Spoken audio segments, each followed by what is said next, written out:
Y bueno, Violeta, pues ya estamos sobre tiempos y ya deben estar por ahí los maxi abogados David Peña y Federico Anaya para irles dando entrada, que vamos a hablar de uno de los temas, Violeta, que el viernes ya ni siquiera nos dio tiempo de comentar, y es el caso de la niña Camila y el manejo que ha hecho pues la policía, hasta los comentarios que han sido verdaderamente pues brutales.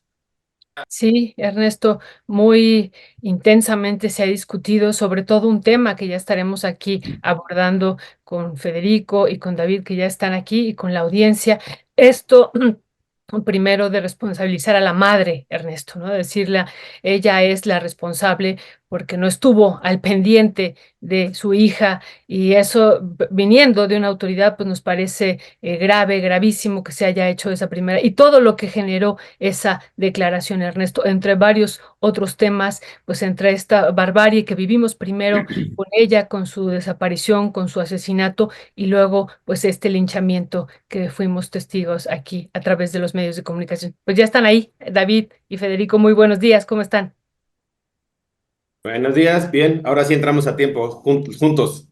Eso, ya, Juntos. es casi un milagro, ¿eh? David, que hayas entrado así. Gracias, buenos Bueno, días, Ernesto, ¿cómo buenos días. estás? Que te pinte bien el lunes. Buenos días, mi querido David, mi querido Federico. Buenos días, bienvenidos, queridos Maxi abogados. Pues sí, esto que comentábamos, Violeta y yo, este caso de la niña Camila y la señora Ana N., pues un caso tremendo. Además, mi querido David Peña nos hizo favor de compartirnos un comunicado que a mí me parece un comunicado pues bastante pertinente, útil, el pronunciamiento del movimiento feminista de Guerrero sobre los feminicidios cometidos contra la niña Camila Gómez Ortega y Ana N. en Taxco de Alarcón. David Peña, ¿qué ángulos y qué comentar sobre esta terrible tragedia que sucedió en la semana pasada?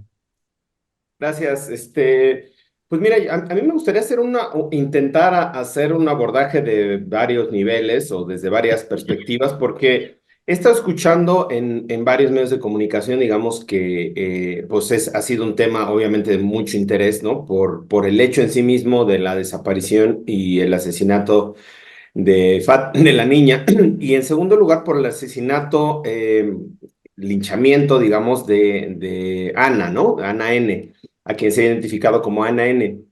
Yo creo que primero, a ver, intentaríamos no irnos solamente al tema del dato duro, del dato del hecho como tal, sino lo vincularía yo, a riesgo de que luego nos perdemos en esta mesa, lo vincularía yo con algunos de los análisis que hemos estado haciendo justo en los capítulos sobre Guerrero.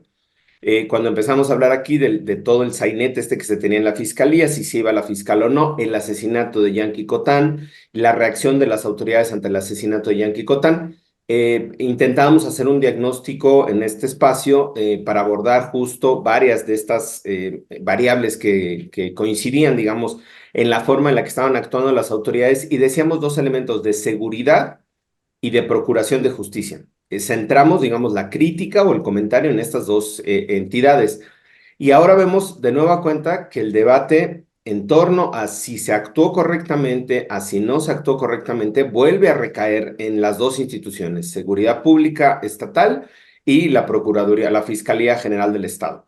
¿Por qué coloco, digamos, el tema más en la actuación institucional y no solo en el hecho? No es porque no me quiera referir al hecho como tal, sino porque creo que es importante entender la dinámica que sigue funcionando estas instituciones, o sea, que siguen teniendo estas instituciones de incapacidad, de corrupción, de complicidad, de lo que ya hemos señalado aquí, y que ahora en un nuevo caso lamentable completamente, se vuelven a repetir. Creo que hay varios elementos para poder entender o para poder identificar, digamos, en dónde han sido los tramos de responsabilidad de las autoridades. El primero de ellos, desde luego, todo feminicidio es evitable, es prevenible, pero estos casos en particular, o este caso en particular, de acuerdo a la narrativa que se conoce, era un hecho, digamos, absolutamente impredecible, dado que las personas a la casa de donde había llegado la niña, pues eran conocidos de la familia, tenían confianza a la familia, es decir, no había un entorno de riesgo, no había un entorno de vulnerabilidad adicional a la condición de seguridad de ella que le hiciera alertar a su mamá o a su papá o a su familia. Y ahí lo conecto con lo que decía Violeta, esta carga de responsabilidad hacia la mamá por haberla dejado, por no haberla cuidado, no sé cuál, me parece que va teniendo un toque de falta de perspectiva de género, pero además de una carga también de género en torno a estos hechos en particular. Ahí está primero estos señalamientos que se han hecho de carga de responsabilidad a la mamá.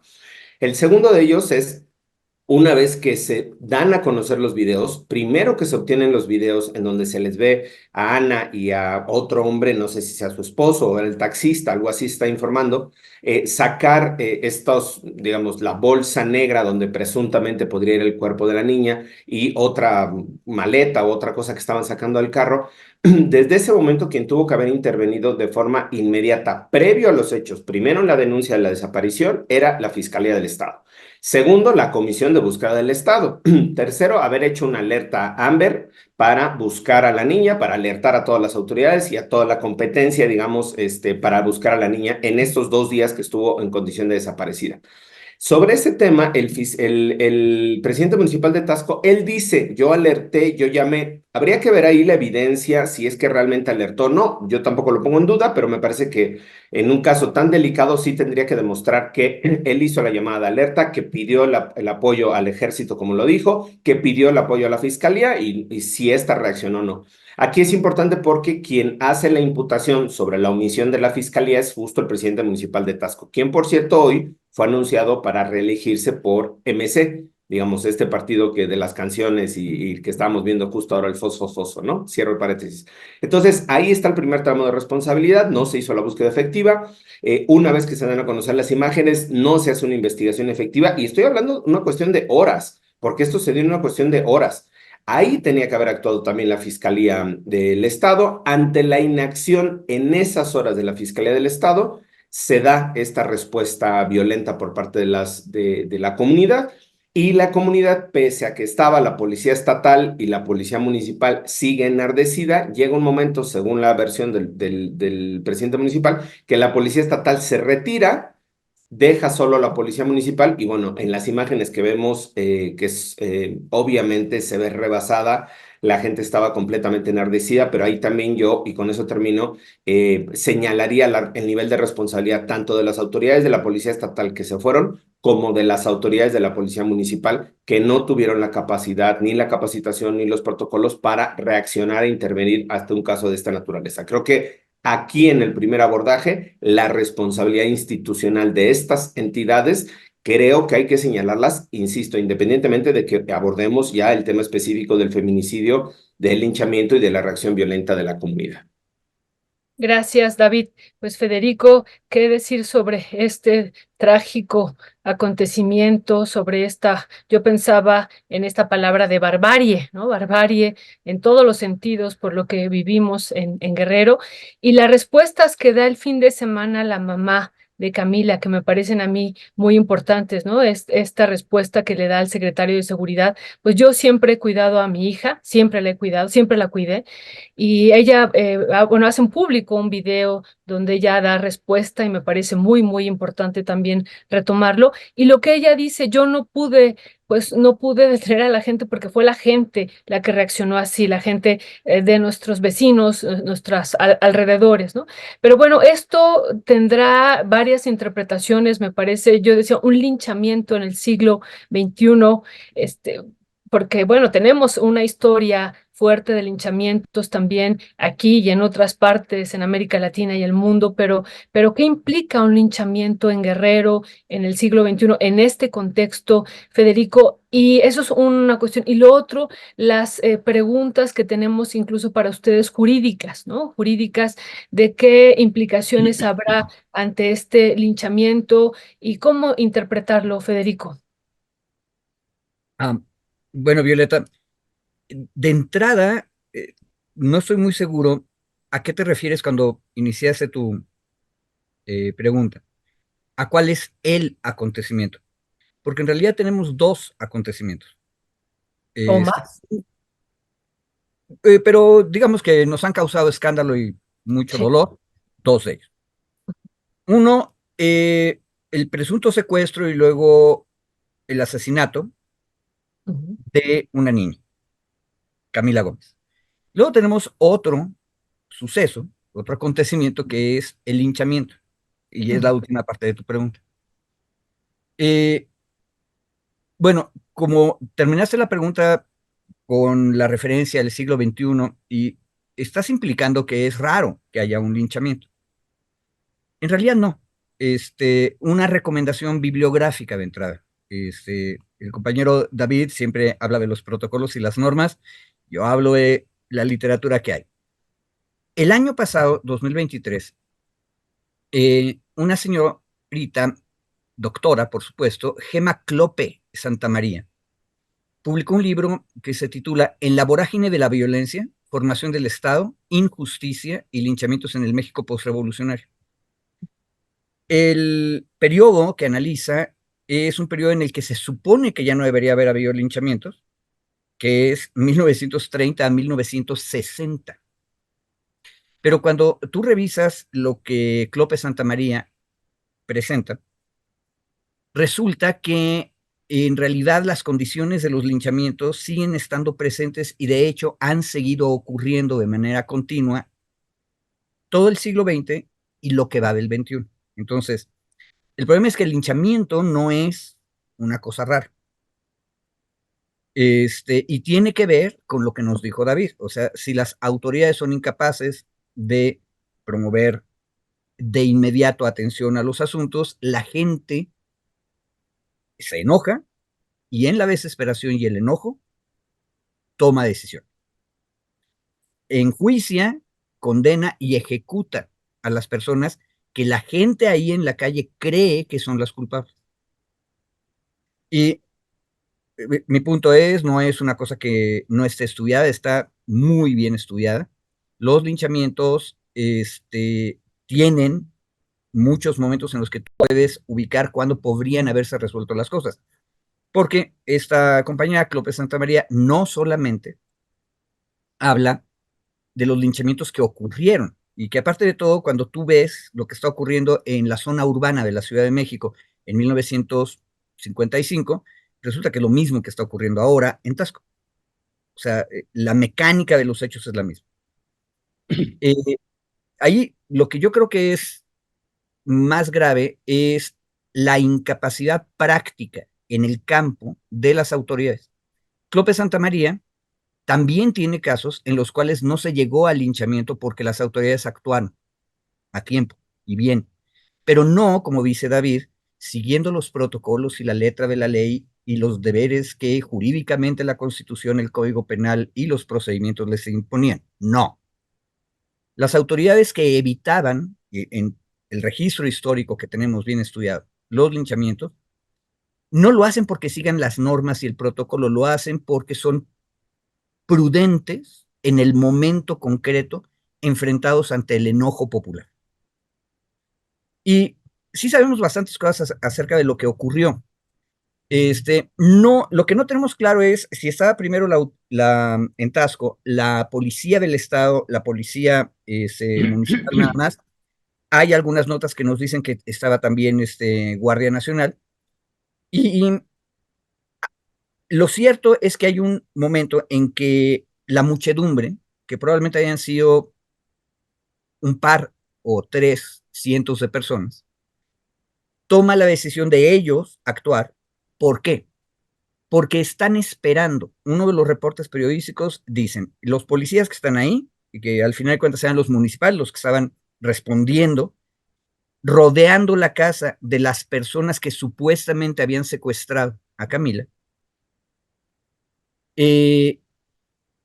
le van informando a la muchedumbre que están esperando la orden de aprehensión. ¿Sí? Y el asunto es que esperan y esperan y se desesperaron, porque nunca llegó la orden de aprehensión, nunca hubo ninguna claridad.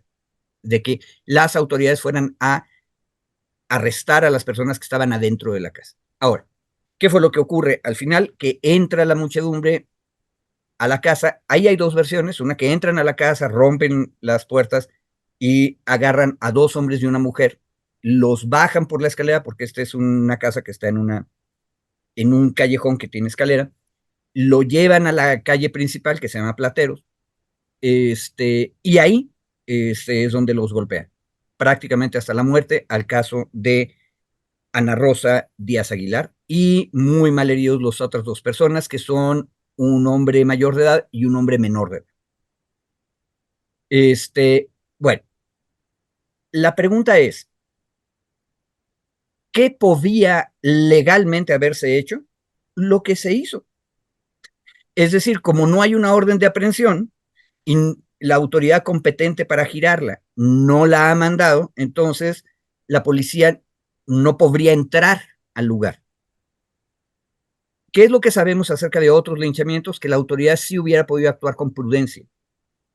Y ante la amenaza clara durante varios minutos de que las gentes iban a entrar a ellos mismos, tomar, arrestar y saber qué iban a hacer con las personas una vez que las arrestaran y las detuvieran.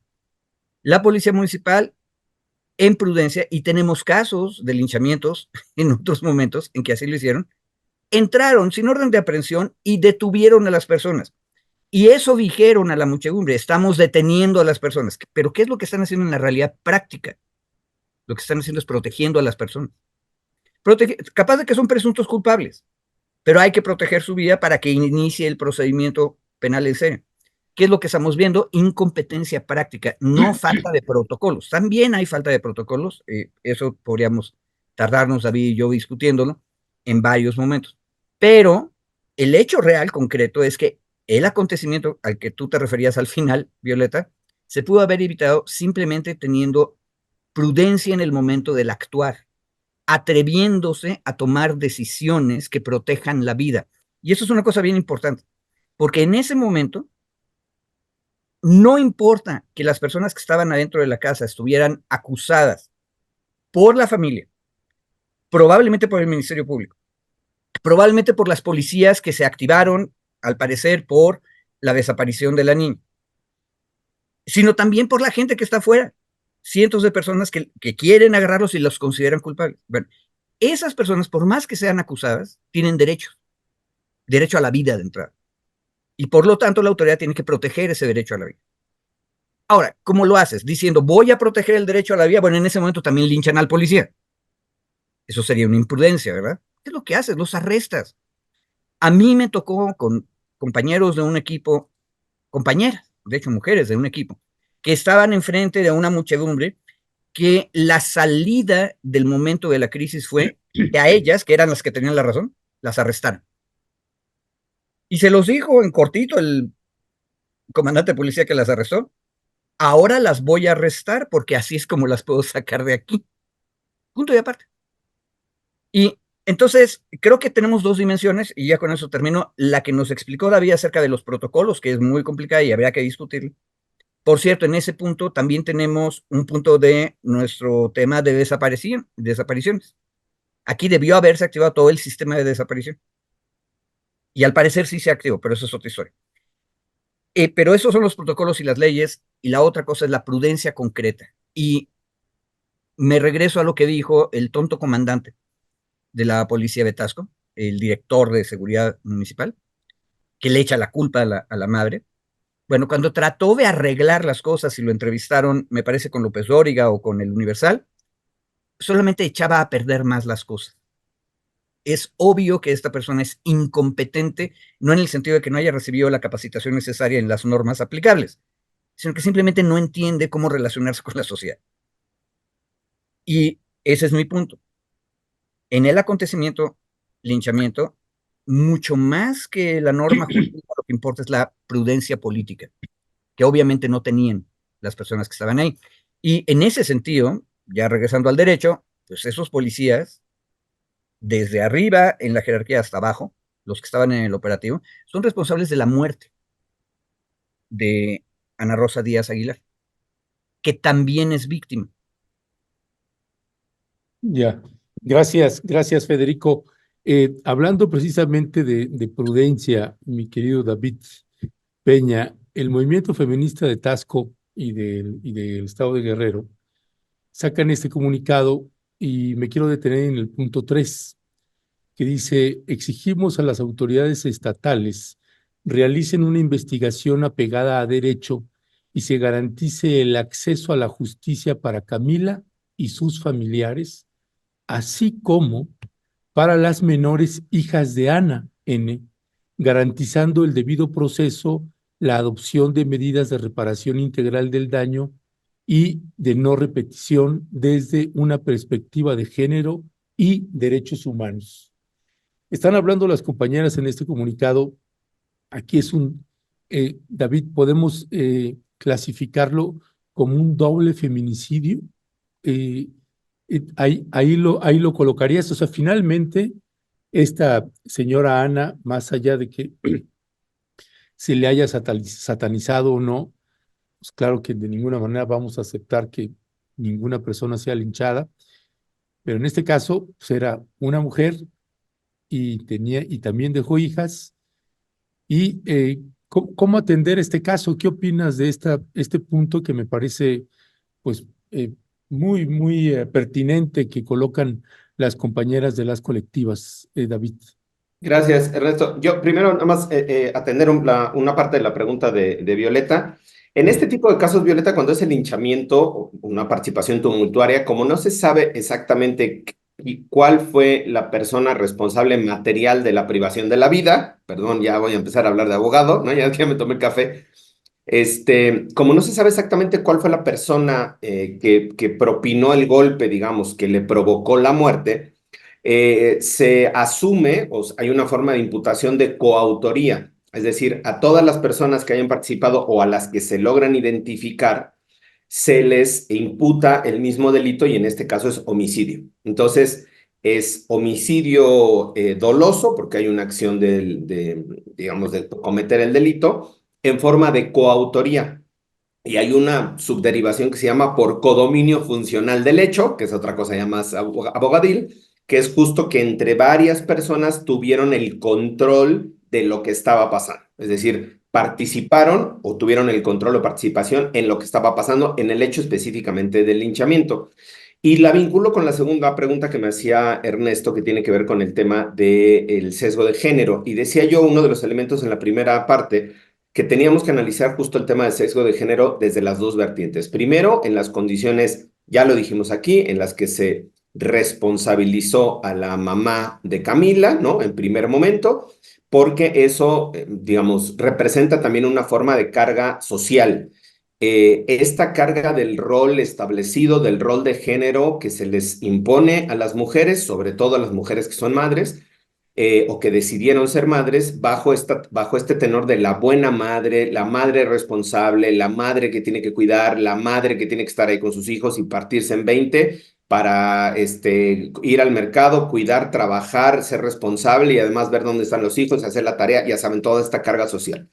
Primero hay una carga social, desde luego, impuesta a la mamá de Camila.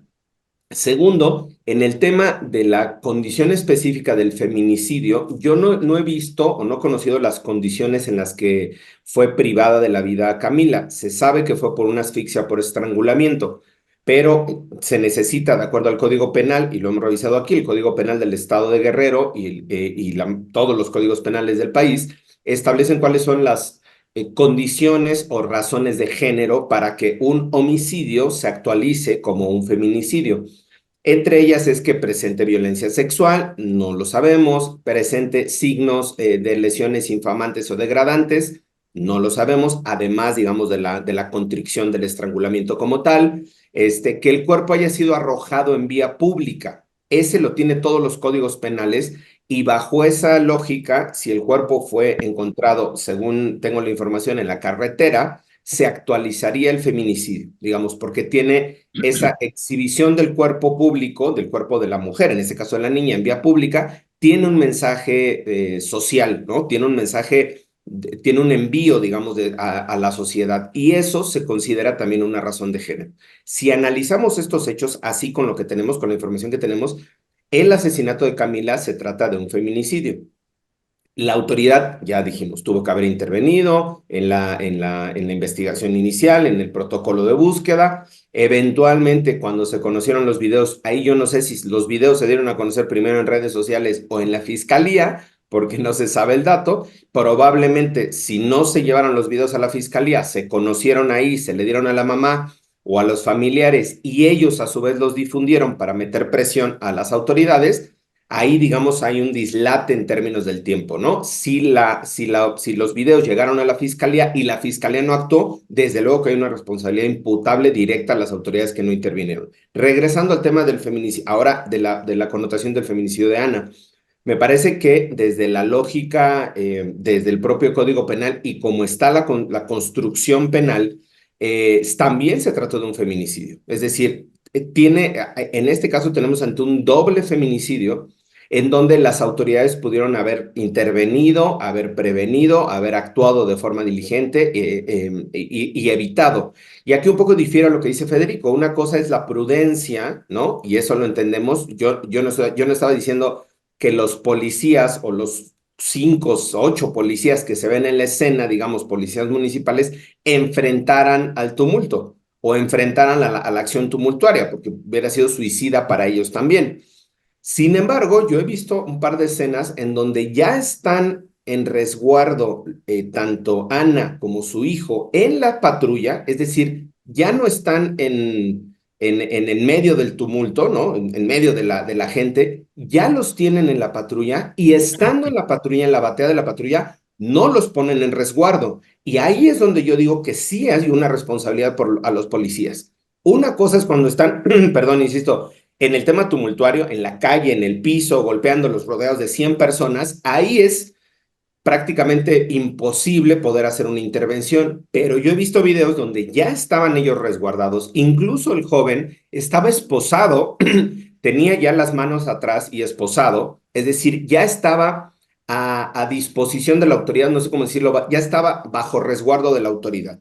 Hay una obligación general para todas las autoridades de resguardar la vida, la integridad de las personas en términos genéricos, pero esta condición se refuerza, digamos, cuando tú estás bajo una autoridad o bajo cuidado o resguardo de una autoridad, si estás detenido, si estás procesado en prisión, si estás en prisión preventiva. ¿Por qué? Porque ahora ahí tienes digamos, un deber obligado o reforzado, porque tu integridad, tu seguridad y tu vida queda en manos de la autoridad completamente. En este caso en específico, insisto, una vez que el joven ya había sido detenido por cualquiera del que sea de las causas, ahí sí coincido con Federico, detenido para salvarlo, ¿no? O para presentarlo a las autoridades, estaba esposado, la persona, su integridad y su vida está a cargo de los policías.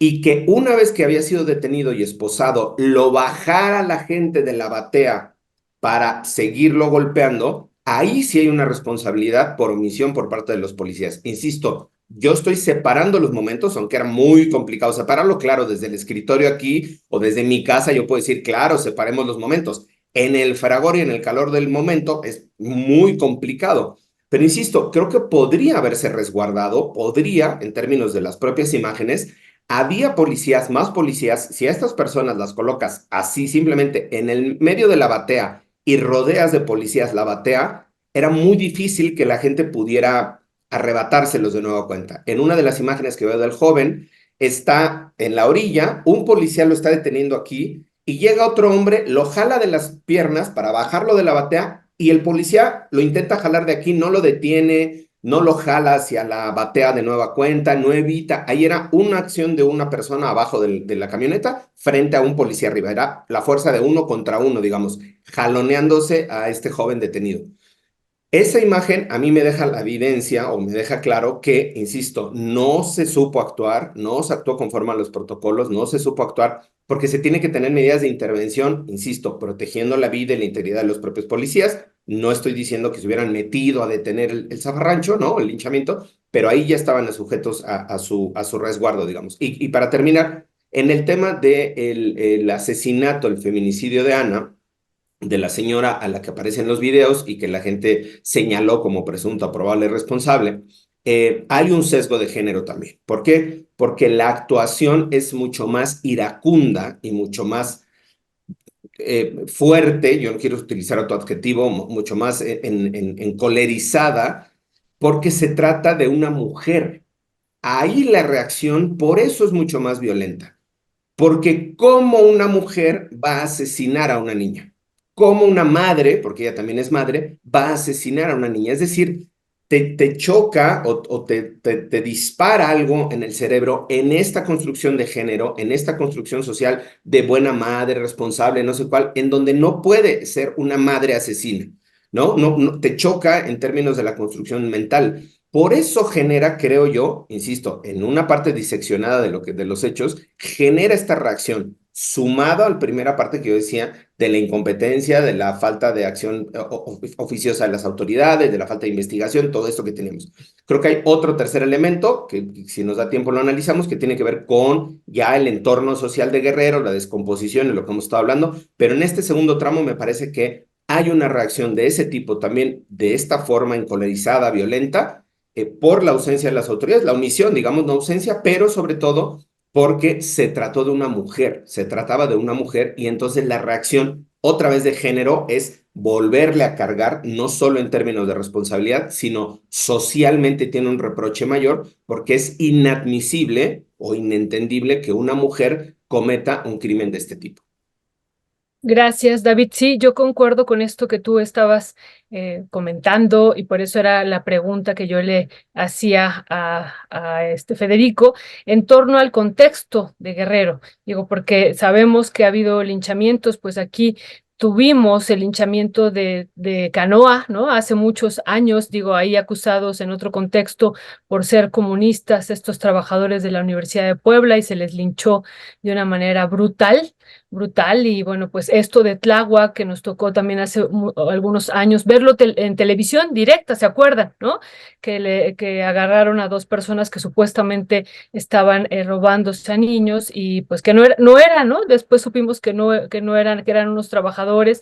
Y bueno, pues en una búsqueda que hicimos el fin de semana de linchamientos, simplemente en el Google académico hay 15,700 estudios que se han hecho, imagínense, o sea, pero yo no me refería a eso, yo lo que me refería era a este contexto del siglo XXI en Guerrero y que sigan pasando y que sigan ocurriendo, cómo interpretarlo, ¿no? Eso más bien era la pregunta que le hacía a Federico, pero ahora Federico, quisiera sumar una adicional, si tú quisieras comentar algo de esto, de lo que dijo David, esta responsabilidad de la serie de responsabilidades que van teniendo o a quien se le quiere echar la culpa, ¿no? Primero, lo que decíamos, a la madre, ella es la responsable por haberla dejado ir a esta fiesta y esta situación tan desatinada y durísima que dice esta autoridad de Guerrero. Luego, de Tasco, ¿no? Directamente. Luego, esto otro, la situación que dice David,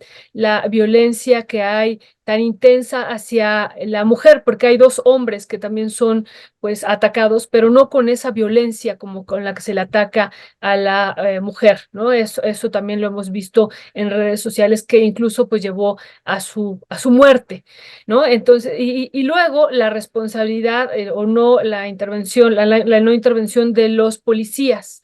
Entonces, bueno, también ahí, ¿qué tanto en términos jurídicos pudieran tener ellos responsabilidad en esta serie de y quién tiene la responsabilidad, pues de este segundo acontecimiento que yo insisto que son más porque vamos sumando algunas declaraciones de estas autoridades y van haciendo que haya otros eventos, ¿no? O sea, van derivando incluso diferentes eventos. Entonces, bueno, la pregunta concreta, Federico, sería, en este caso, la policía también tendría que ser revisada y tener alguna responsabilidad jurídica por su actuación. Tú has dicho, bueno, es que también los iban a linchar, pero no se pudo haber llamado a más policías, no se pudo actuar de manera inmediata, no se pudo, o sea, muchas otras respuestas o preguntas que también surgen a partir de la actuación de la policía. A ver, Violeta, Ujú, me quedo con lo último que dijiste. ujú, Hay muchas otras cosas que se podían haber hecho. Pero la que tú mencionaste fue traer más policía, lo cual significa confrontar a la muchedumbre. Y lo que yo sugerí es algo que a mí me tocó vivir en 2 ocasiones, una en Chiapas y una en la Ciudad de México. Si estás confrontándote con una muchedumbre, lo que tienes que hacer es encontrar una manera que la muchedumbre sienta en el momento en que no están cavilando muy razonablemente las cosas, que se les está dando por su lado. Y entonces las 2 compañeras que estaban rodeadas por una muchedumbre y que tenían la razón, la muchedumbre era la que estaba a punto de violar la ley, fueron arrestadas en apariencia por la policía para resguardar. Ese es un caso en la Ciudad de México. A mí me tocó en Chiapas estar al borde de que nos atacaran una muchedumbre de paramilitares a un grupo de desplazados. Y una de las cosas que hicimos fue hablar con la policía que estaba ahí, que no estaba haciendo nada, el equivalente del policía que no hizo más por salvar a la persona que tenía ya arrestada y que nos dijo David. Y entonces, pues de algo sirven las cédulas, saqué mi cédula y le dije al comandante del pelotón que estaba ahí que tenía que intervenir.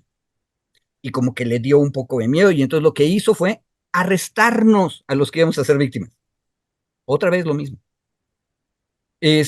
Ahora, esto no está en los protocolos, porque el defecto que tienen los protocolos, que no es defecto, es una cosa natural, es que asumen que la ley es buena y que la ley es racional y entonces nada más presentan las cosas. Pero no, Violeta, haber metido más gente simplemente hubiera hecho más grandes las cosas.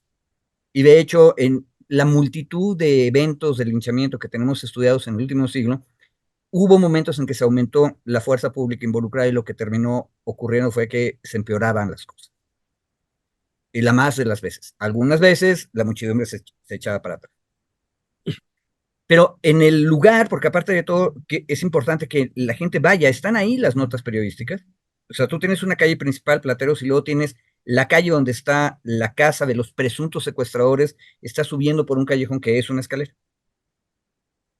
El lugar no ayudaba mucho para las cosas. Y lo que sí ocurrió, lo que a mí sí me queda claro, porque lo dijo Doroteo Vázquez, que es el secretario de Seguridad Pública de Tasco, cuando lo entrevistó el Universal. Él dijo, lo que hicimos, aquí lo estoy citando directo, lo que hicimos sobre todo, que las personas que se encontraban en el domicilio no se evadieran, para que una vez que se obtuviera orden de aprehensión, fueran puestas a disposición del MP. Ridículo. O sea, él sabe que se está tramitando una orden de aprehensión en algún lugar, que nunca se termina de decir en dónde. Hay una versión que dice que quien llevó la carpeta de investigación estaba en Iguala, ya era la Fiscalía Antisecuestros, y otra que fue la Agencia de Ministerio Público en Tasco, pero el Ministerio Público de Guerrero ya estaba procesando una orden de aprehensión y uno quiere asumir que también estaba procesando una orden de cateo. Acuérdense que son 2 cosas distintas. Y la policía municipal en el lugar lo que sabe es que está ocurriendo eso y ellos toman la decisión de que no van a entrar mientras no llegue la orden. Y la orden se va atrasando y atrasando y atrasando. La gente se va enojando y enojando y enojando. Ese es el momento de la prudencia. Y ojo, y la palabra prudencia, hoy en español tiene un sentido muy de que tenemos que ser tranquilos. No. A veces ser prudente es tomar acciones duras, incluso violentas. O sea, hay un uso prudente de la violencia. ¿Qué hay que hacer?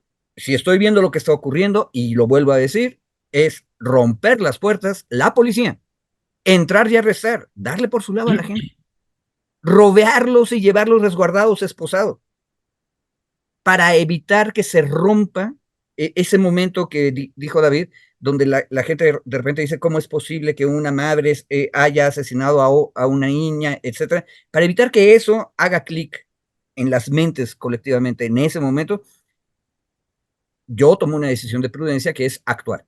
Después, probablemente, me van a regañar y me van a decir que rompí el protocolo porque yo no tenía facultades legales para romper las puertas y entrar y arrestar.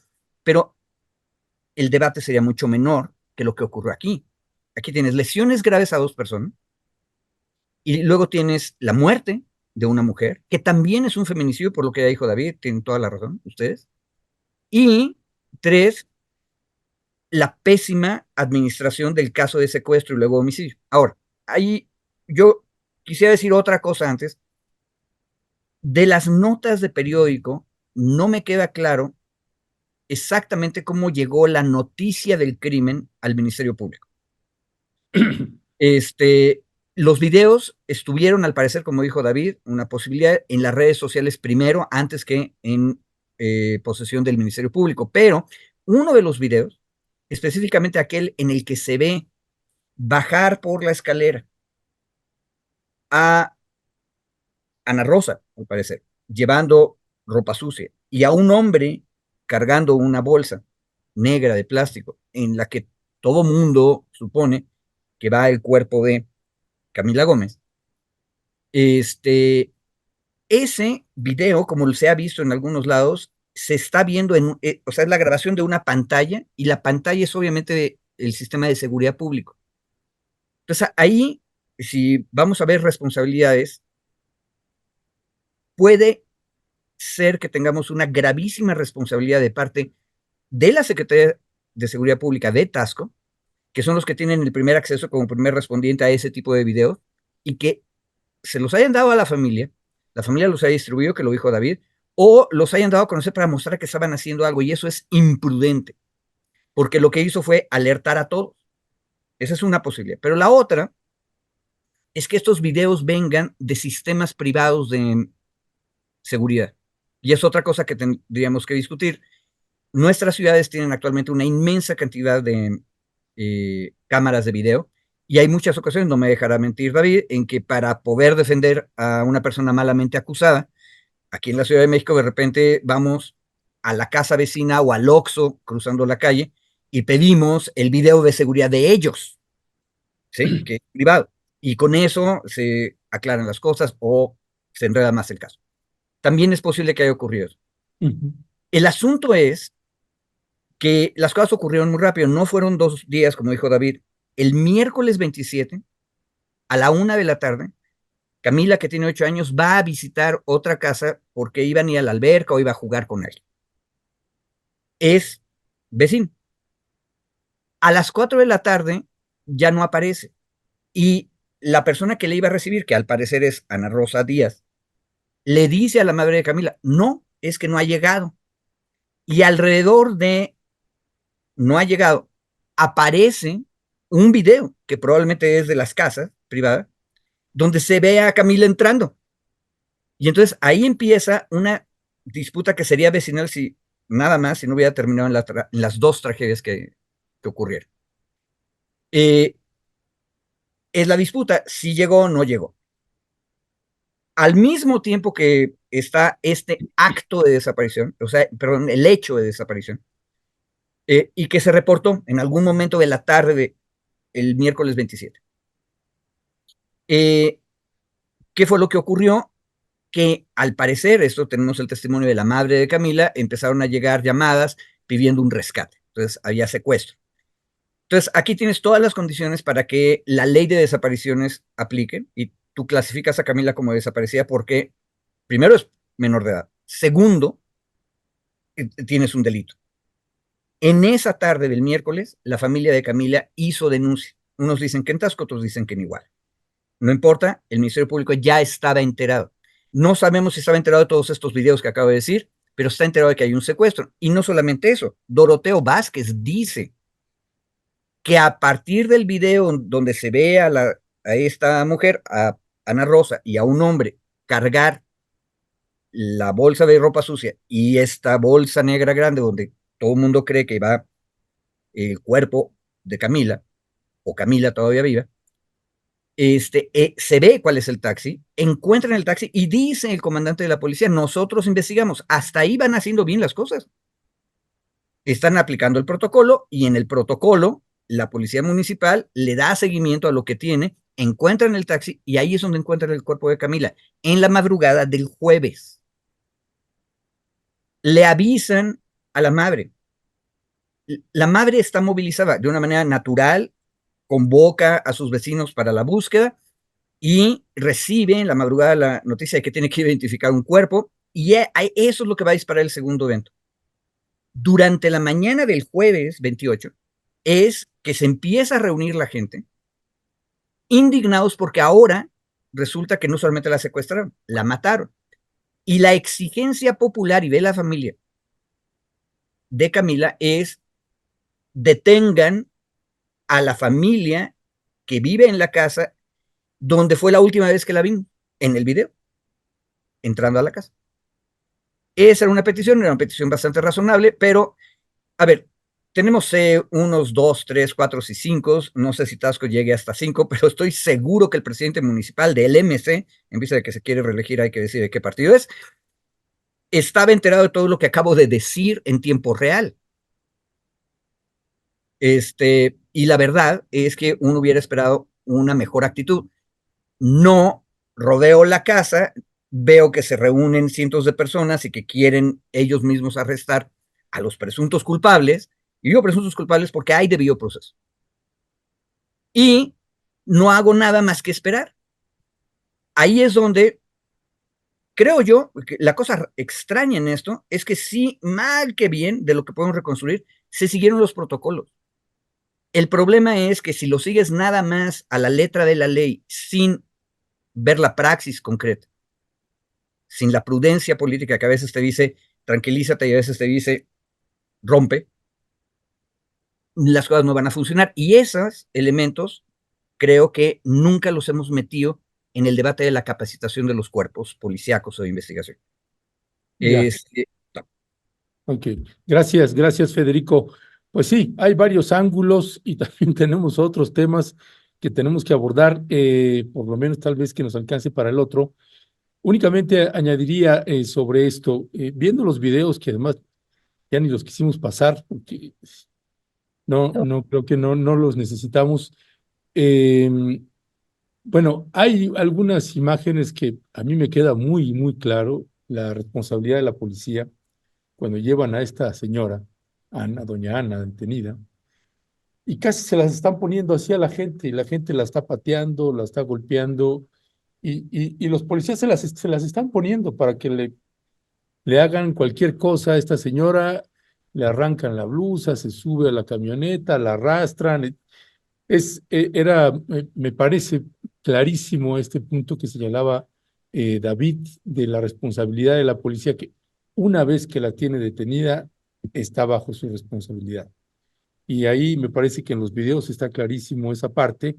Hay otros señalamientos que me parece pertinente, por ejemplo, que hace Irma Arce, y que ya sabemos también que cuando hay un linchamiento, Y que ya sabemos también que cuando hay un linchamiento, ¿me estoy repitiendo? Ok, que cuando hay un linchamiento, eh, pues la gente ya no escucha a la persona que detienen, no importa qué haga, qué diga, qué grite, qué, no la van a escuchar. Y por eso ahí está en manos de la policía quien la ha detenido hacerlo. Y como dice Irma Arce, con la mujer muerta se pierde la oportunidad de saber qué pasó. Si llevó a Camila a una fiesta, quizás la delincuencia la amenazó con entregar a Camila, el peligro siempre cercano. Esa es una parte, ¿no? Dice también Laura Santillán, la señora consiguió los videos para rastrear a su hija. En caso de que los llevara a la autoridad y ver que no reaccionaba, los publicaba en redes.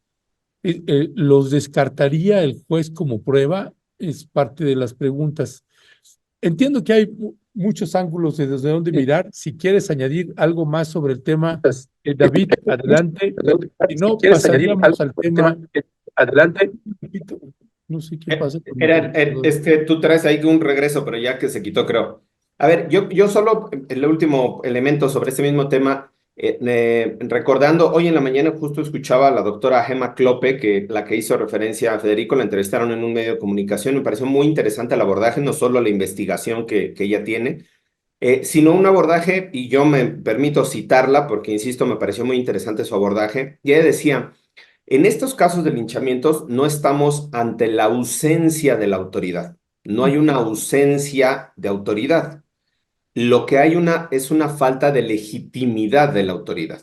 Y me parece que es mucho más interesante porque la gente no es que en este hecho en concreto no estuviera la policía, sino que la propia gente no confía en la policía, no cree en la policía, no cree en las instituciones de procuración de justicia y por lo tanto, la reacción sigue siendo esta lógica de castigo. Yo tengo que castigar, yo pueblo, ¿no? Porque el Estado es, insisto, no es que haya una ausencia de Estado. Están las instituciones, está la Fiscalía, está la Policía Estatal, están los protocolos, está todo lo que queramos. Hay una institucionalidad. Pero hay esta ausencia, sí, sobre la legitimidad de la actuación de las autoridades. Entonces, citando a la doctora Gemma Clope, el abordaje, claro que ahora lo contextualizas, o más bien agarras este análisis y lo pones en el contexto de Guerrero, por supuesto que es entendible la reacción de la gente. Insisto, yo no estoy justificando tampoco el linchamiento, desde luego, pero si tú ves en el contexto, y decíamos aquí los últimos 50 años de Guerrero, ¿no? Por decir nada más una cifra, donde las autoridades han sido omisas, obscuras, asesinas, violadoras de derechos humanos, graves violaciones a derechos humanos, los vuelos de la muerte, guerra sucia, Ayotzinapa 1, Ayotzinapa 2, Ayotzinapa 3, y le seguimos, ¿no? O sea, la presencia de delincuencia organizada, es decir, todo entramado lo que ha hecho justo es la deslegitimación de las autoridades. Entonces, no es que no haya Estado en Guerrero, no es que no haya gobierno en Guerrero, simplemente que ha sido digamos, el deterioro de todas las autoridades, la erosión institucional ha llegado a tal punto en donde hoy justo no se cree en las autoridades como tal, ¿no? Y menos cuando tú escuchas al presidente municipal para él intentar exculparse o limpiar sus culpas y empieza a tirar culpa a los demás. Y cuando vemos el caso de Yankee, que salió la fiscalía a decir yo no lo tenía y la policía del estado yo tampoco lo tenía, lo único que te hace es esta radiografía, este diagnóstico justo de la ausencia de legitimidad de las autoridades en la actuación de las autoridades. Si a esto le sumamos la corrupción, la delincuencia organizada, no sé qué, todos los factores que se suman en Guerrero, creo, insisto, no estoy justificando la reacción del linchamiento, la reacción de la comunidad, simplemente en este análisis de contexto, justo sumado al tema de género, de por qué mayor ensañamiento con la mujer que con los hombres, y coincido con Violeta, digamos, no es por qué pregunta abstracta, sino que hay un enseñamiento específico en contra de la mujer, pese a que en el video a quien se le ve presuntamente cargando a la víctima es a un hombre, ¿no? Entonces, pese a esas imágenes, el mayor enseñamiento es con la mujer. Entonces, creo que este último componente sobre la ausencia de legitimidad, de confianza en las instituciones, me parece que no solo lo vemos en el estado de Guerrero, lo vemos en muchas partes del país. Hay un intento de recuperar la confianza, pero yo volvería a colocar en el tema de procuración de justicia, o sea, las fiscalías del país, hay una profunda deslegitimación en la mayoría, hay una falta de confianza en las autoridades y hay una suerte también incluso hasta de miedo cuando caes ante el Ministerio Público en lugar de que, o tienes que ir al Ministerio Público en lugar de que te diera confianza, ¿no? Y otro dato igual que me parece interesante es, en el caso de Puebla, hemos visto muchos linchamientos y lo traía a colación justo por la de Violeta, ¿no? En el caso de Canoa, Violeta, ¿no? Ahora soy yo el del regreso, ¿verdad? Ya está. Ok. Puebla, por ejemplo, revisé ahorita el código rápido, sí tiene el linchamiento, digamos, tipificado. El homicidio tumultuario le llaman, cuando se da este hecho y tiene penas específicas. Es decir, tan es un hecho que llama la atención del gobierno, digamos, de los gobiernos de Puebla, históricamente, 5, 10, 30, no sé cuándo, desde cuándo sea la reforma, tan es un hecho social que se sigue presentando, insisto, en el caso de Puebla, perdón por hacer la correlación, pero ahí está el tipo penal, que se tuvo que tipificar específicamente el linchamiento. O sea, está homicidio tumultuario, vienen las penas, vienen las formas de modalidad, porque es un hecho que se sigue presentando en algunas comunidades. Y ahora, regresando al tema de Guerrero, insisto, creo que tenemos que revisar todos estos niveles de factores y de responsabilidades. Yo sí me sumaría a esto de las responsabilidades de diferentes niveles de autoridad que fueron omisas para su actuar de forma diligente, o bien estando en el lugar o teniendo la posibilidad de prevenirlo, no intervinieron o intervinieron de forma deficiente en en los hechos que estuvimos platicando el día de hoy. Deficiente en los hechos que estuvimos platicando. Muchas gracias, David. No sé si me estoy escuchando porque también me estoy congelando. Espero que sí me esté escuchando. Y Federico, no lo vemos por ahí, pero ¿con qué cerrarías este caso? Mañana vamos a tener, o en el transcurso del día, pero me parece que mañana vamos a tener más información. Eso es lo que ha dicho en esta mañanera el presidente.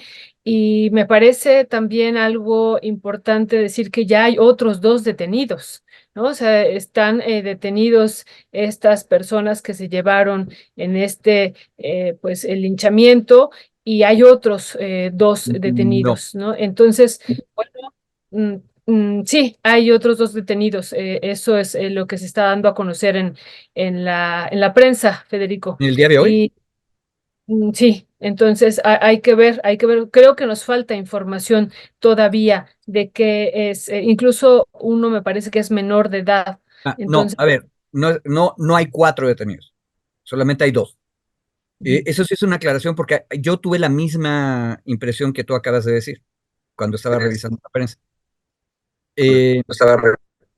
Lo terrible de la historia es que los 2 varones, uno mayor y uno menor de edad, durante el linchamiento, van, sobre ellos es el aviso del sábado. El sábado 30, o sea, 2 días después del linchamiento y 2 días después de que ya están ellos bajo custodia de autoridades, la Procuraduría de Guerrero, la Fiscalía General de Justicia, saca un comunicado diciendo que se ejecutaron las órdenes de aprehensión. Y esto es la parte, qué bueno que la gente en la calle no está leyendo comunicados de prensa, porque esto provocaría no un linchamiento, sino una rebelión popular, un motín. 2 días después, la fiscalía avisa que ejecutó las órdenes de aprehensión, esas mismas que el día del linchamiento estaban esperando a ver si se las concedían, son las que van a ejecutar con estas personas, un varón menor de edad y un varón mayor de edad, todas golpeadas, que están en posesión, suponemos, de la Secretaría de Seguridad Pública de Tasco o de la del Estado. Y entonces, sobre ellas se ejecutan las órdenes de aprehensión.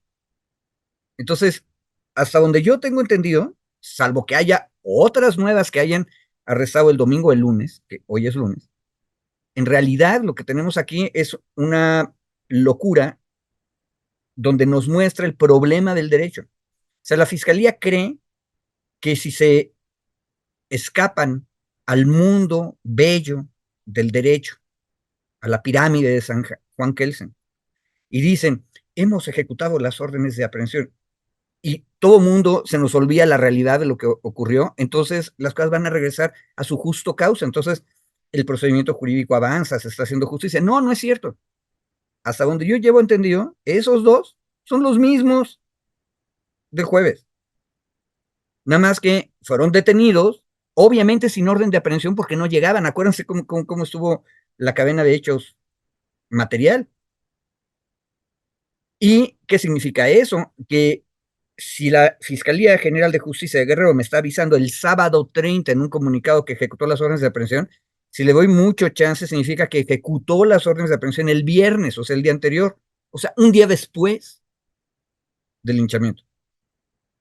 Entonces, yo eso que acaba de decir Violeta, a mí me da claro la señal de que las autoridades de Guerrero, la fiscalía específicamente, creen que si empiezan a hablar en juridiquiñol diciendo hemos ejecutado orden de aprehensión, etcétera, la gente no se va a dar cuenta de qué es lo que realmente pasó. Y lo que pasó es que son esos 2 mismos, porque la descripción son 2 varones y uno es menor de edad, es exactamente la misma. nada más que ellos, el comunicado dice, detienen a 2 implicados más.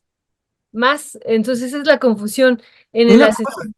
Una cosa, son tontos Sí, y pero se así hacen tontos ponen para más el tragar a asesinato puños, como decía mi de nana. Tasco.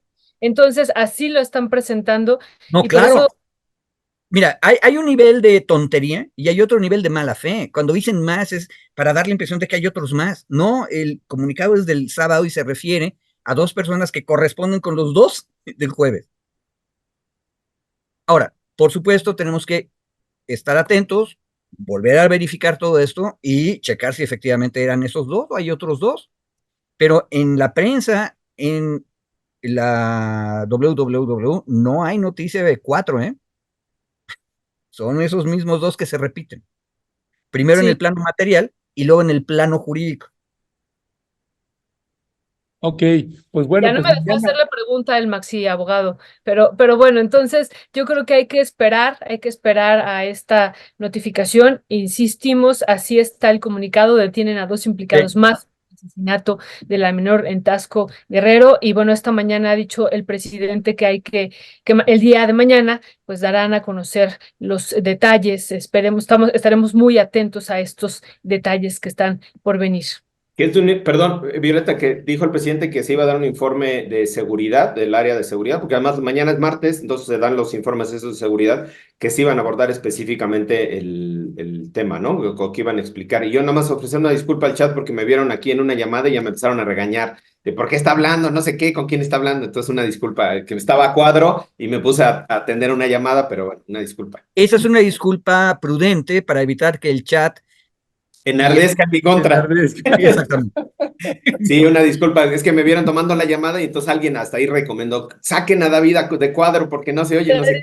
Pero bueno, Pues una entonces, disculpa. Un saludo a nuestra querida Valeria Cermeño también, que me pidió un saludo, que porque regresó y ella dijo, voy a ya, hacer pausa en mi agenda para escucharlos el día de hoy. Entonces ya quería, está Valeria Cermeño, ha regresado, nos levantó, ya regresó, ya ya anda nos por acá levantó otra el vez. castigo. Oh, bueno, qué bueno, nos da gusto. Entonces, un saludito. Este, pues gracias, David.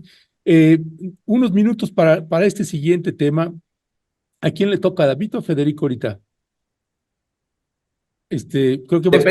Depende del tema. Primero Este, suéltala. bueno, es sobre esta, pues esta, ¿cómo usamos, qué término usamos? Pues esta falsificación de identidades, ¿no? Estos candidatos y candidatas que se hacen pasar por indígenas.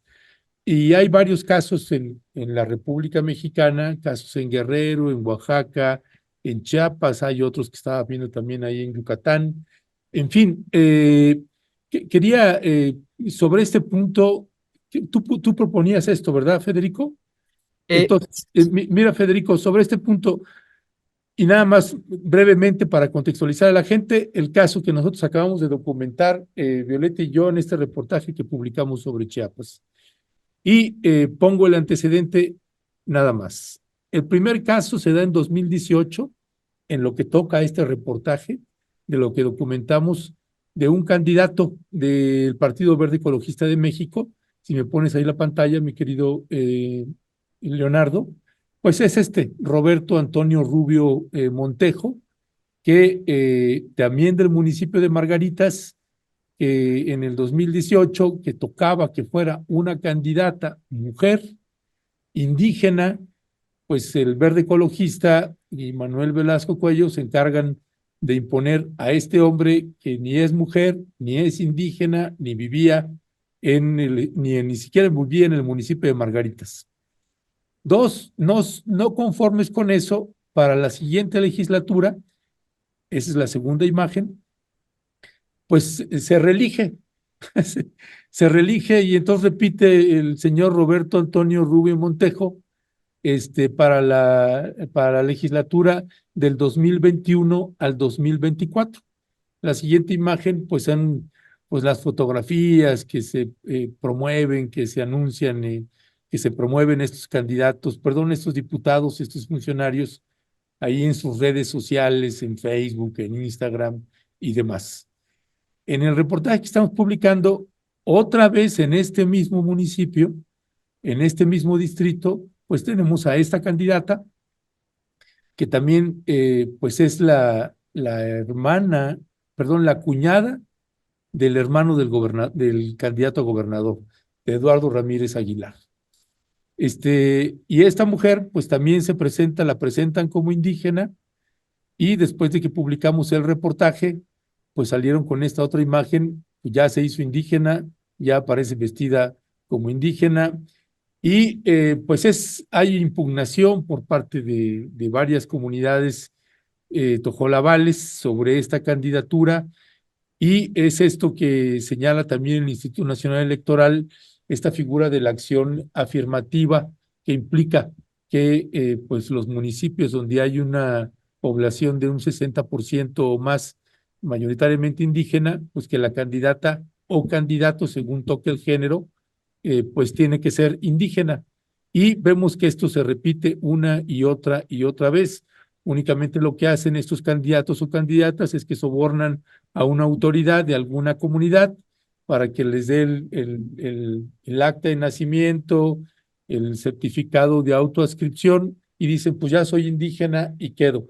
¿Qué decía al respecto, mi querido Federico Anaya? A ver, yo de hecho sugerí ese tema un poco en seguimiento de la muy buena entrevista que les dio Luis Miguel Carriero a ti y a Violeta, que no me acuerdo si fue el jueves o el viernes.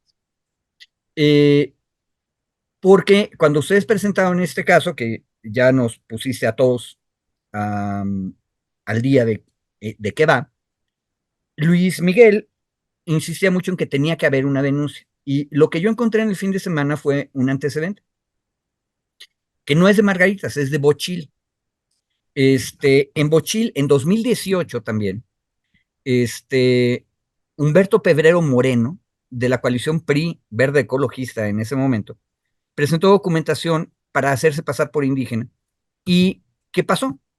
Hubo el reclamo, que es lo que Luis Miguel decía, insistía, es que hay que ir ante la autoridad electoral a quejarse de que esta persona no es indígena y exigir que se investigue. El asunto de Bochil 2018 terminó en el tribunal y el tribunal anuló la candidatura. Hasta donde yo recuerdo, ese litigio que llevó a quitar a Febrero y de hecho a anular la elección, lo acompañó gente del CIESAS Sureste, Araceli Burguete, para ser específico, le dio seguimiento y conoce el caso. Entonces, mi único punto era subrayar lo que dijo Luis Miguel Carriero. Hay que hacer la denuncia. Y ahí, una cosa, a la hora de completar o seguir investigando el caso, hay que revisar, en mi opinión, desde 2018, como hacen ustedes, no solamente la reelección de este hombre, que no es hombre ni es indígena, y luego la pretensión de imponer a esta candidata falsa indígena, ahora, en 24, pero también el caso de Bochil y otros, porque de hecho fueron varios asuntos en Chiapas que Araceli Burguete denunció como, a ver, se está abusando de las acciones afirmativas. Y están falsificando indígenas, están falsificando género. Luis Miguel comentó, aparte, que también teníamos casos en que la comunidad LGBT es también suplantada. Tuvimos un caso en Morelos. Pero el punto es, sí vale la pena lo que dijo Carriedo, denunciar, y tenemos el antecedente. En 2018 se anuló una elección. Carriedo, tenemos el antecedente, en 2018 se anuló una elección. Gracias, Federico. Pues muy importante esta información que estás dando y que creo que hay que poner atención también lo que pasó en Bochil y buscar también a Araceli Burguete que nos pudiera también dar su palabra. Pues, ¿con qué cerrarías este tema que nos parece grave en el contexto que hemos estado diciendo, David, de las alianzas, de esta alianza que tiene Morena con el Verde Ecologista y la forma en, como nos decía José Méndez Pérez, que es el presidente del Comisariado Giral de 20 de noviembre, pues que se repartieron, ¿no? A quién le tocaba nombrar a quién, y entonces aquí le toca al Partido Verde Ecologista, y entonces ya Morena, pues parece que, entonces no nos metemos, ya es el Verde, cuando van en una alianza a nivel nacional, y hemos estado diciendo todos los días, y está el plan C en juego, y que decíamos, lo irónico es que si esta mujer gana y llega a ser una candidata, una diputada no indígena, siendo que tendría que ser indígena, pues ella tendría que votar por los derechos de los pueblos indígenas, en particular por esta iniciativa que ha mandado el presidente cuando ella lo está violando. Eso es lo que hemos estado diciendo. ¿Qué decir sobre esto, David? Brevemente, nada más, el tema justo colocaba Ernesto, las acciones afirmativas han sido una forma para ir integrando, digamos, a estos modelos hegemónicos, tanto en lo electoral, en lo político, en lo económico, donde desde la configuración heteronormativa patriarcal se configuraban todos estos esquemas o todos los sistemas, y entonces pues quedaban por fuera mujeres, indígenas, personas con discapacidad, ¿no? De la comunidad de la diversidad, es decir, porque no entraban en este marco de quienes estructuraban las normas. Y las acciones afirmativas han sido una medida, digamos, para ir integrando, para ir incorporando y reconociendo que ciertos grupos poblacionales tienen el mismo derecho de participar en los procesos, en este caso en el tema concreto, en los procesos electorales, ¿no? Se empezaron las acciones afirmativas en el caso de las mujeres, se pasó a la cuota de género, es decir, primero como una acción afirmativa es impulsar, incentivar que se incorporen. Después pasó a las cuotas de género, donde se fijó una cantidad, una tasa, y después evolutivamente, y estoy hablando de 25 años, se llegó a la paridad de género en el texto constitucional. Entonces, aquí vemos cómo ha habido este principio evolutivo en materia de derechos humanos para ir integrando, reconociendo los derechos de las personas a participar de forma equitativa en este tipo de procesos, insisto, en la parte de lo electoral. El riesgo aquí es que al abrir estos espacios para personas integrantes de un pueblo o comunidad indígena, la base es la autoadscripción de esa persona al pueblo o la comunidad. La autoadscripción, en términos generales, es que esa persona se identifique, tenga prácticas como integrante de un pueblo y una comunidad, no solo que hable lengua, puede o no hablar la lengua indígena, pero además que forme parte de una comunidad, que participe en los procesos colectivos de la comunidad, insisto, que tenga, digamos, reivindicación en sí misma o en sí mismo sobre los principios normativos del pueblo, de la comunidad indígena a la cual se siente adscrito o de la cual forma parte.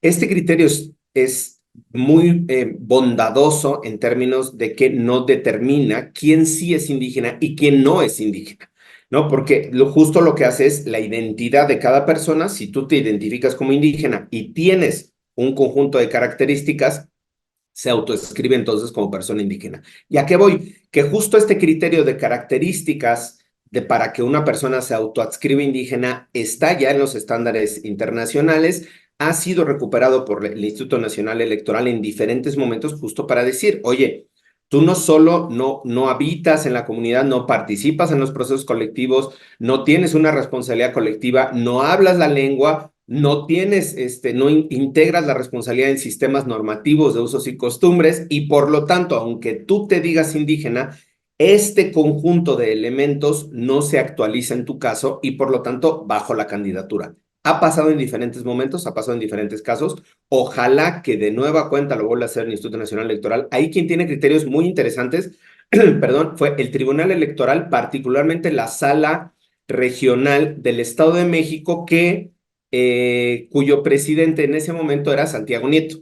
Santiago Nieto, siendo presidente de la Sala Regional del Tribunal Electoral, desarrolló pues la principal jurisprudencia, la base de la principal jurisprudencia que tenemos hoy en materia electoral de pueblos y comunidades indígenas. Cierro el comercial. Entonces, creo en este caso que el Instituto Nacional Electoral y el Tribunal Electoral tendrían que actuar en consecuencia. Me parece lamentable, profundamente lamentable, que el Partido Verde, en su condición de Partido Verde, que ya sabemos que generalmente no le gusta mucho ni cumplir la ley ni acatar las normas, esté actuando en esta forma, en este caso en particular, y lamentable igualmente, pues que la coalición Juntos Haremos Historia o Juntos Seguiremos Haciendo Historia, no diga nada, ¿no? Que no salga a descalificar esta conducta, que no salga literalmente a retirar la propuesta que se tiene, porque justo se está poniendo en riesgo no solo la legitimidad de la propia coalición, sino que se está haciendo un mal uso o un abuso de un criterio en materia de derechos humanos que va dirigido justo a reconocer la participación de estos grupos poblacionales, de ciertos grupos poblacionales, en condiciones de igualdad y en condiciones de paridad en los procesos electorales. Creo que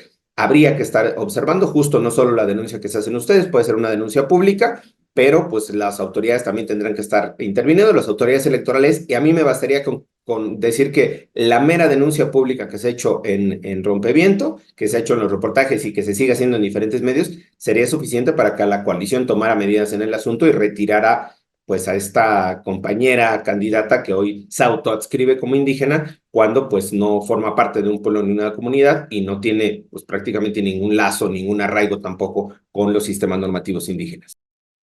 Gracias, gracias, David.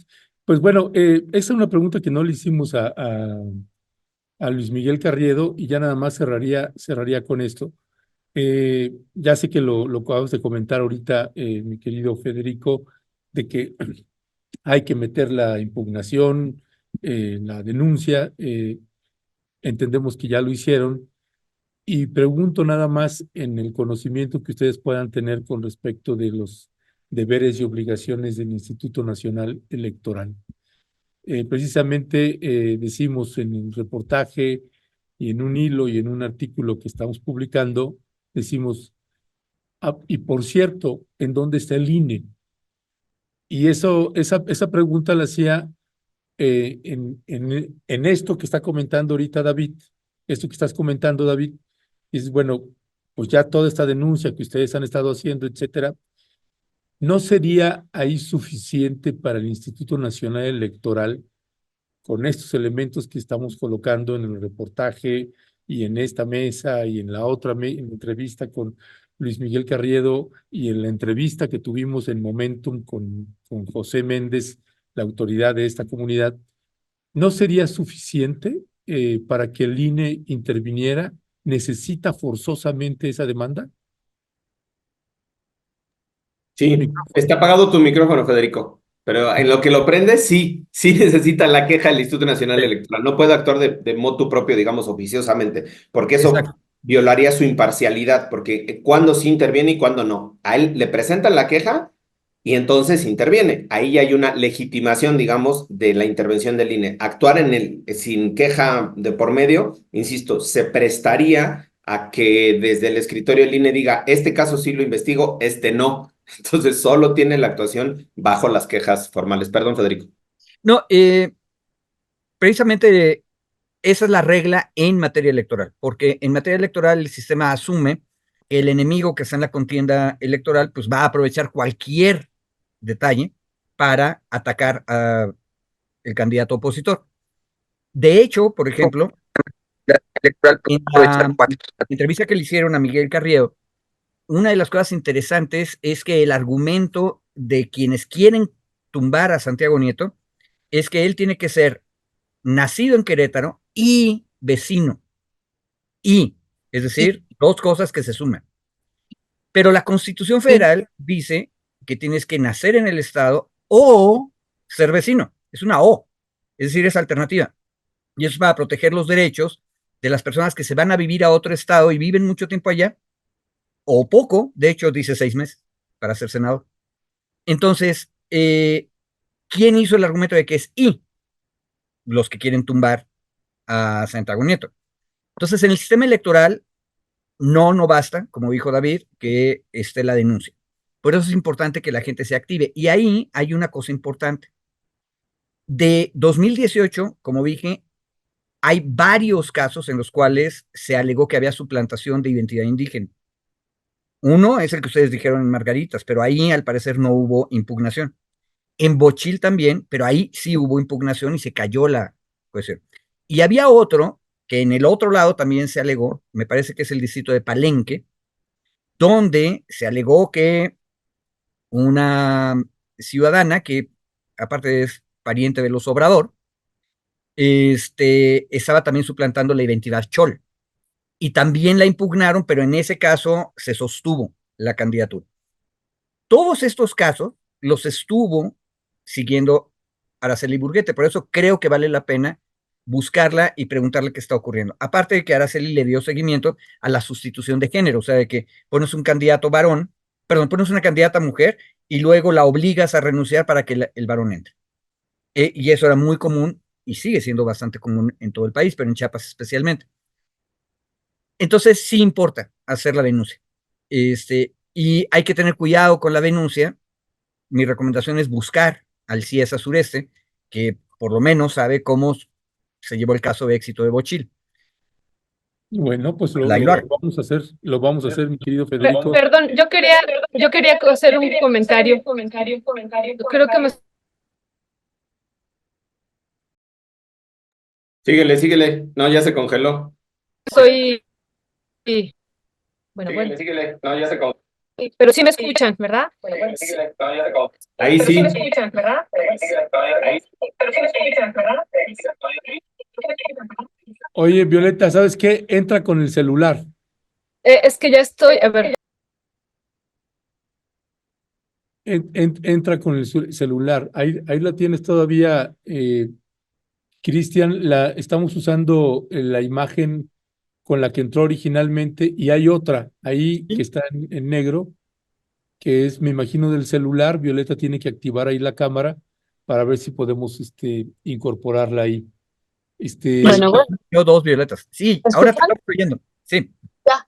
Bueno, nada más quería comentar lo siguiente, perdón, estoy teniendo aquí problemas otra vez con esta computadora y eso que cambiamos de computadora, pero bueno, la situación es que lo que dicen ustedes es muy importante, pero lo que nos comentaban los y las compañeras tojolabales es que primero no se enteraron a tiempo de quién iba a ser la candidata, no sabían y entonces ya les quedaba muy poquito tiempo primero para saber quién era cuando ellos van con la autoridad del Estado, con la autoridad electoral, pues prácticamente no les dejan meter la denuncia, no les dejan meter la apelación. Y cuando ya vienen a nivel federal, tampoco. O sea, como que ellos dicen, va una serie de complicidades, pues en conjunto aquí, desde no saber quién era a tiempo la candidata, dos, no tener prácticamente tiempo de pedir la información, tres, cuando ya saben, no les aceptan la denuncia a nivel estatal, cuatro, y acá se las hacen muy, muy difícil. Entonces, pues no, me parece que ya ustedes nos dirán ahorita que no basta con que se den plazos, porque a veces a los pueblos indígenas, decía José, pues se les ha tratado así. Estábamos incluso recordando la historia agraria, la parte agraria de cómo también se les impedía pues meter muchos recursos agrarios y otra vez están viviendo esto, no se les deja meter estas impugnaciones. ¿Qué decir sobre esto? Pues Federico, que tú estabas comentando al final algo sobre que había que hacer la denuncia, pero a veces, o impugnar, a veces ni siquiera se les deja impugnar, incluso porque hay ciertas colusiones a nivel estatal. Una cuestión, con lo que acabas de decir, Violeta, Ujú. se puede hacer 3 cuartillitas muy lindas de sección de hechos de un amparo. Y el amparo es porque no me dejaron presentar la denuncia. Y Mm, entonces, autoridad electoral chiapaneca, autoridad electoral federal, este, son las autoridades responsables por no recibirme. mm, Y ahí el amparo lo que lograría es que se reciban. Y también lo mm, dijo Miguel Carriedo. mm, Si les contestan que ya se les pasó el tiempo, te vas al amparo contra eso. mm, Ahora, aquí hay un problema, y voy a decirlo. Este, si mal no me acuerdo, 20 de noviembre es uno de los centros más importantes de organización popular de Margaritas. Sí, Eh, y en algún momento, nunca me he acordado para cuál de las juntas de buen gobierno jalaba, pero es la meseta Tojolabal, si mal no me acuerdo. la de Morelia. sí, Sí, exacto. Se va a Morelia, que son Tojolabales y Celtán. Sí. Ahora, el problema, por lo menos cuando estaba yo por allá, es que esa parte de los tojolabales eran especialmente antisistema, en el sentido de no utilizar el sistema nunca. Este, el asunto, y ojo, y por eso dije Araceli Burguete, hay que decir también que Araceli Burguetti, desde aquellos tiempos, en el 94, siempre dijo que había que utilizar al máximo todas las herramientas del sistema, y por eso también medio la quemaron en leña verde varias veces. Pero incluso con lo que dijo Violeta, se puede impugnar vía amparo y sería un caso magnífico. Pero ahí lo que necesitas tener es la clara voluntad de la comunidad de no solo quiero denunciar lo que están denunciando y está magníficamente bien hecho, que es a nosotros nos han excluido, nos ignoran, ni siquiera nos toman en cuenta y cuando tratamos de hacer algo, no se puede. mm, Eso ya es muy bueno, qué bueno que lo hicieron. Pero si aparte de eso se trata de hacer un caso ejemplar en el cual se logre avance y se caiga esa candidata y mm. esa elección, también se puede. Este es el caso de Bochil. Pero eso es una decisión política que tiene que tomar la comunidad, por supuesto. Mm. Pues muy bien, David, ¿con qué cierras? Mira, yo creo que hay casos ya precedentes en el sistema electoral para poder bajar esta candidatura. Yo confío, no es que confíe en las autoridades electorales, sino que confío en los precedentes del sistema electoral, es decir, los antecedentes que se tienen para que se actúe en ese mismo sentido como se han dado estos precedentes y que se baje la candidatura. Yo no creo que con esta, digamos, con esta sofisticación que se ha hecho o pretender querer darle vuelta y ahora hasta vestirla con ropa tradicional, indígena, digamos, más allá de las características de su fenotipo o de sus condiciones de lujo que presenta y tal, sin hacer estigmatización ni demérito de ello. Creo que siguiendo los precedentes, insisto, que ya se tienen del Tribunal Electoral, va a ser la candidatura, se va a impugnar, se va a bajar y se tendrá que sustituir por una persona, en este caso una mujer, que sea integrante perteneciente del pueblo, de la comunidad indígena a la que está adscrita esa sección electoral o ese distrito, y que sea representante realmente ahí sí, de la cosmovisión, de la integralidad, de la visión, de la pertenencia al pueblo, y no solo una persona pues, que llega de afuera y dice, ahora soy indígena, e incorpórenme como indígena. Insisto, creo que los precedentes nos van a dar la razón, no solo en el cuestionamiento, sino que la candidatura va a ser impugnada y va a tener que cambiarse en su momento. Ya, pues mi querido David, mi querido Federico, muchísimas gracias, mis queridos Maxi abogados. Gracias a Abrazo. ustedes. Abrazos, Violeta, Ahora, Ernesto, Federico. felices. Gracias a toda la Gracias, David. audiencia. Abrazos. Gracias, Federico. Gracias, David. Gracias.